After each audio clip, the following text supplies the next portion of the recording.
اسم من پرسامکسه و اومدم برای شما یه ویدیو گنگ بگیرم. خب خیلی وقت بود ویدیو نذاشته بودیم، سریع و مختصر بریم شروع کنیم. لایک و حمایت کنین چون که من بدبخت این میوه جدید و استوای زیبا رو 200 تومن کردن تو پاچمون آفریقا. به این میوه که اسمش کیوانو یا به فارسی به پرشین خربزه شاخدار بهش میگن معروف میباشن. این میوه رو من 200 تومن همین یکیش رفتم پولش دادم. الان من 4 تا از این رو میگرفتم 1 میلیون میشه. دهن سرویس شد. پس لایک کن، اون سابسکرایب یا هم فالو بزن چون من از این ویدیو بیشتر بزنم، من بیشتر از اینا بخرم. لطفا حمایت کنیم بچه‌ها. خب بریم شروع کنیم. Let's go.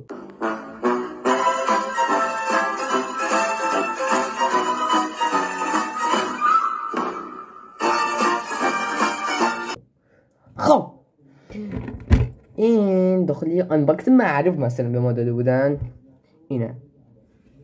خب اینه. بعد حالا من سریع مختصر بگم اینو من در میارم براتون اینجا. خب حالا این میوه کیوانو یا خربزه شاخدار گفتن داخلش شبیه خیاره. ما نصفش میکنیم با چاقو، بعدش به شما میگیم چه طعمی، داخلش هم نشون بدیم. بریم شروع کنیم. اینه دقیق‌تر ببینید یاد بگیریم. خب بچه‌ها من رفتم ظرف آوردم. خب نصفش کن شبیه ژله. خب بریم. چه باحاله. طعم نمیده، به خدا طعم نمیده. الکی کردم تو باشه. این میوهشه. اینا همش تخمه، فقط داخلش یکم مشابه ژله. اینا اون داخل این محصول عجیب اینه. کم بخوره ببینیم چه طعمی. 200 تومن کرد. راگونم براتون میخوام اگه حمایت کنین این ویدیو به 40 تا لایک برسونین میرم براتون دراگون میخرم به خدا.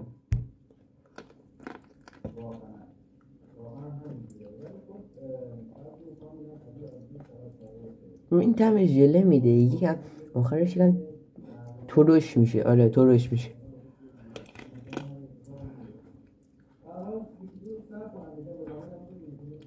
آره آخرش یکم تلخ میشه.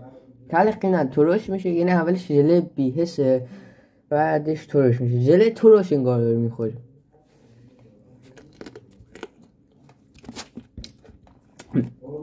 مرسی که حمایت کردین. اینم از کیوانو یا خربزه شاخدار که خیلی شوخی بود. تو ویدیو دیگه خدافظ.